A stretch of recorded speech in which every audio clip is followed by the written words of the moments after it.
Good night, beautiful people. Happy Thursday night. I hope you guys had a fantastic Thursday. Thank you for joining the broadcast tonight. My name is Julia Spence, and I'm a life coach coming to you live from Vancouver, British Columbia, Canada. On the west coast of Canada. For those of you that are not familiar with us, thanks for joining the broadcast.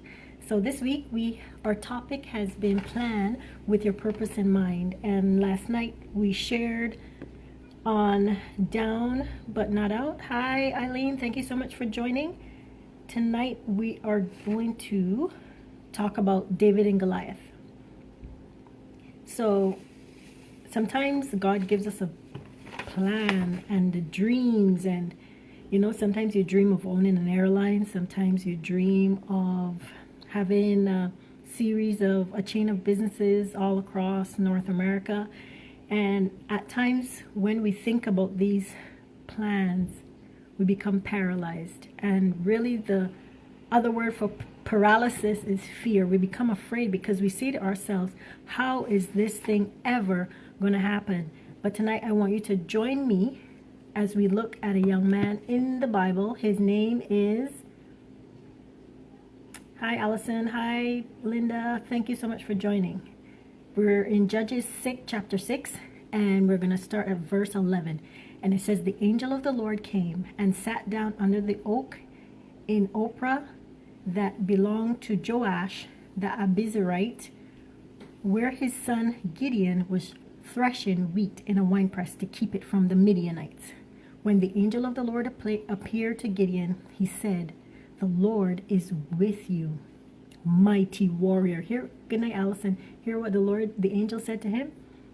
The Lord is with you, mighty warrior.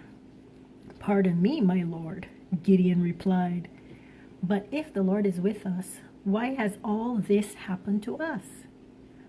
Where are all his wonders that our ancestors told us about when they said, did not the Lord bring us up out of Egypt? But now the Lord has abandoned us and given us into the hand of the Midianites. The Lord turned to him and said, go in the strength you have and save Israel out of the Midianites, of the Midian's hands. And am I not sending you? Pardon me, Lord, Gideon replied. But how can I save Israel? My clan is the weakest in Manasseh, and I am the least in my family.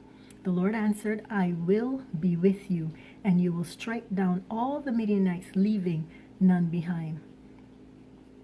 Gideon replied, if I now have found favor in your eyes, give me a sign. Okay, we're going to stop there. So when God calls us to own a company, own a publicly traded company, and we're from a tiny island, or we're from an area that, is not known for wealth, just like Gideon, we begin to say things like, well, I'm the least of the least. My clan is the least of the least. But we forget the God factor. We forget the God factor. God called him, first of all, he didn't change his name, but he called him by a different name. He called him mighty warrior. And tonight, I want to share with us that God is calling us mighty warriors as well. Because we see ourselves as insignificant. Just like when, was it Moses and Joshua and the other Israelites, the 12 Israelites, they went to spy out the land. They saw themselves as grasshoppers. And Joshua and Moses saw themselves as mighty men. And I'm sharing this story tonight to say that when God gives us a mandate, good evening from Barbados, good evening from Hampstead, thank you guys for joining. When God gives us a mandate, he empowers us to do it. He says to Gideon, go in the strength you have and save Israel. It's like God was giving him a command. God was telling him what was inside of him. And as you begin to I'm tired tonight. I can't speak. As you begin to fulfill your purpose, God will call you all kinds of names. He will call you apostle. He will call you prophet. He will call you entrepreneur. He will call you author. He will call you CEO of a publicly traded company. Meanwhile, you are sitting there in your situation and circumstance and thinking, who, me? Just like Gideon said, pardon me. He's like, you talking to me? You sure you're talking to the right person? You know, because we don't understand that God has deposited greatness in each of us. So I'm here on a short broadcast tonight just to remind us that even though we see ourselves low as the lowest of the low in our clan, in our country, in our community, in our neighborhood, in our family, never mind. God sees us as mighty warriors. He's called us and he's equipping us. He knows what he has deposited on the inside that is about to emerge.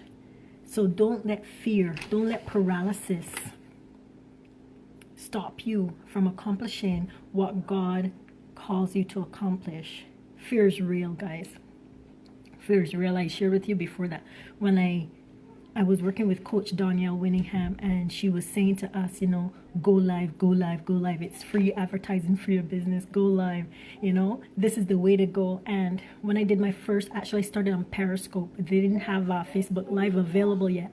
When I started on Periscope, my first Periscope was not that great. And now that I look back at my first Periscope compared to today, I see the progress I have made.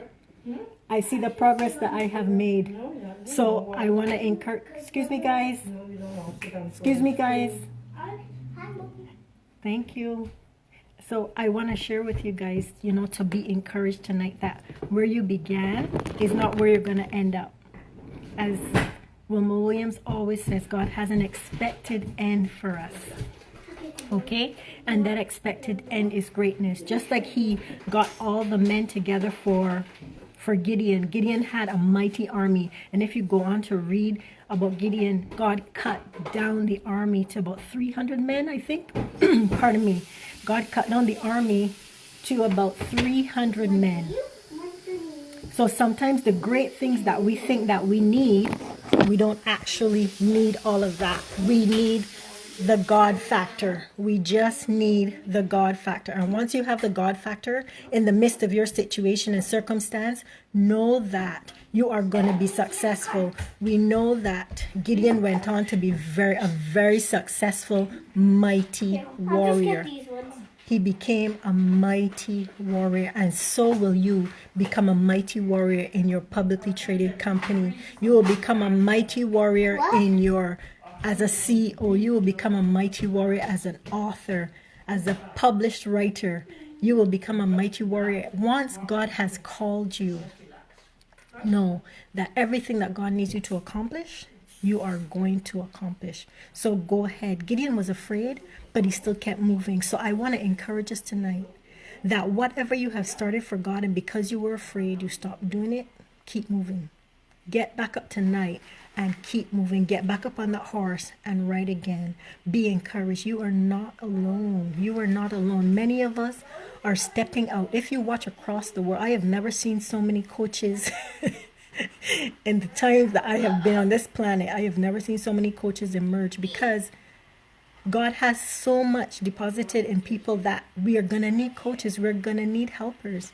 I share with you guys that, you know, for about a year now, I have been pursuing becoming an entrepreneur. And I started out with one coach who was able to help me to a certain level. And then I went with another coach who helped me in a different area. And now I'm with a vision coach, Wilma J. Williams, who is a vision consultant actually. And she is helping me write the vision and make it plain.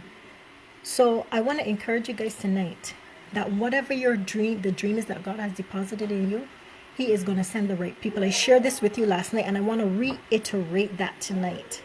That though your dreams be massive, you have the God factor, God will send your helpers. God will lead you in the right path that you're supposed to go. He will help you. So be encouraged tonight, okay?